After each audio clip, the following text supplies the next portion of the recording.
Olá, pessoal. Bom dia, boa tarde, boa noite, boa madrugada. Seja muito bem-vinda, muito bem-vindo. Meu nome é Marcos Venício e quero convidar você para a nossa 33ª aula de estudo da obra O Céu e o Inferno, ou a Justiça Divina segundo o Espiritismo. Eu estou gravando essa videoaula numa manhã nublada, de quarta-feira, 15 de março de 2023.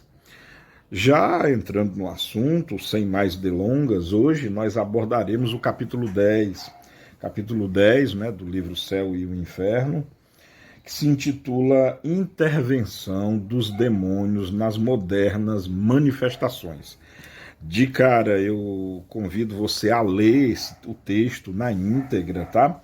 O texto ele é muito longo, claro que eu não vou poder esmiuçá-lo aqui em 10 minutos. O que eu vou fazer aqui é uma síntese quase que mnemônica sobre do que aborda intelectualmente o assunto, sabe? Mas leiam o livro porque é interessantíssimo, fascinante e altamente relevante. Mas, enfim, Kardec aborda nesse capítulo, e olha, tem tudo a ver com os nossos dias, com os dias de hoje. Tem a ver, na verdade, no fundo, sobre o fato de que o Espiritismo seria obra do demônio, seria obra do diabo. Nós sabemos que a Igreja, geralmente, eu não quero aqui apontar todos e todos, todas e todos os religiosos e religiosas, de maneira nenhuma, mas nós sabemos que é, a igreja em si, ela muitas vezes vê o espiritismo, viu de maneira muito concisa no passado, mas ainda hoje há muito preconceito, eu quero dizer. Esse preconceito ele advém da ignorância, pelo fato de as pessoas não conhecerem o que é espiritismo.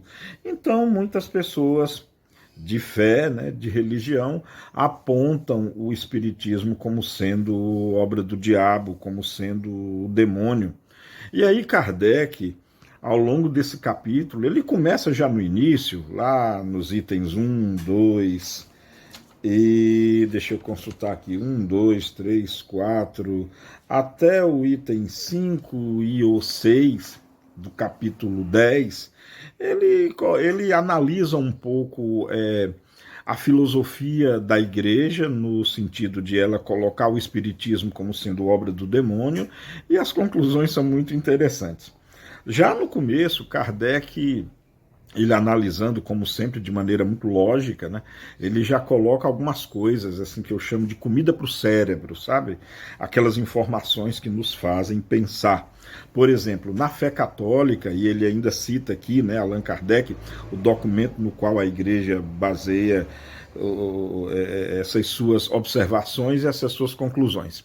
Então, na fé católica, né, a hierarquia dos anjos ela é dividida basicamente em três grandes hierarquias, né? Uma delas cuida do céu, a outra cuida do universo inteiro, e há uma leva de anjos que cuida da vida aqui na Terra, cuida do planeta Terra.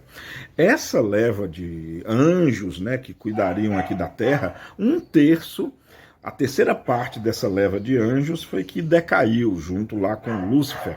E aí Kardec aventa, nos lembrando, né, um pouquinho das aulas anteriores, Kardec nos faz pensar como assim, refletindo sobre Deus, né? Olha só, por quê? Tudo isso é embasado no fato de que tem gente que afirma que as comunicações com os espíritos existem mesmo, que esses espíritos se comunicam, mas tudo isso é obra do demônio, é o demônio usando dos seus asseclas para comunicar-se conosco, desculpa. E acredite, tem muita gente que ainda acredita nisso. E aí Kardec já coloca essa comidinha para o nosso cérebro.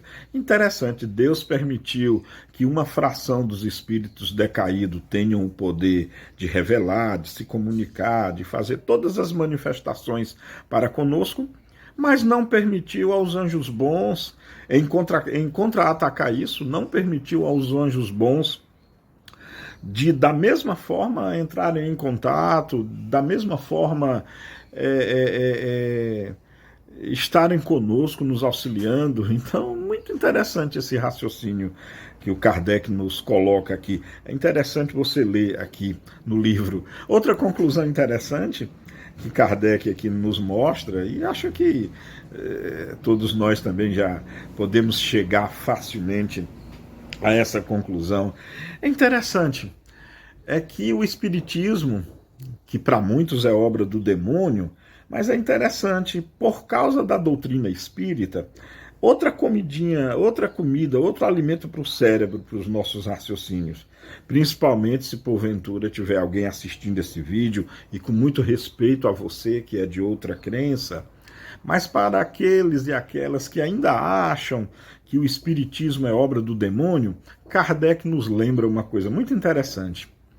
Com o advento do Espiritismo, muitas pessoas que entraram em contato com o Espiritismo abandonaram a ideia do suicídio, ou seja, deixaram de procurar a morte, muitos deixaram vícios como drogas e álcool, muitos deixaram a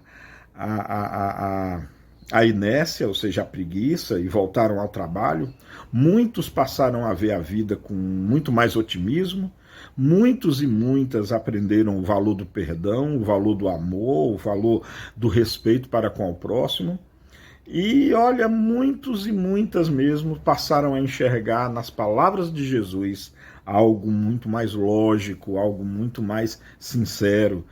Então, se o Espiritismo é o demônio acabou fazendo um serviço para o bem. Parece até que o demônio, segundo Kardec, ou é incompetente, porque o demônio é para fazer o mal e só tem feito o bem.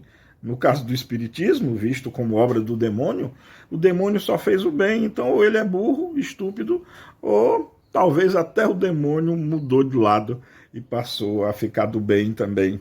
Kardec, de maneira muito bem-humorada, mas extremamente inteligente, aborda isso aqui no texto. E um detalhe também, que aí não tem aqui no texto, mas eu me lembro, isso serve de comida para os nossos cérebros também. Se você que ainda não é espírita, mas tem curiosidade sobre o espiritismo e quer saber se o espiritismo é algo bom ou vem de uma força maligna, Jesus nos dá a chave para isso, sabe? Quando Jesus nos diz, conhece-se a árvore pelo fruto.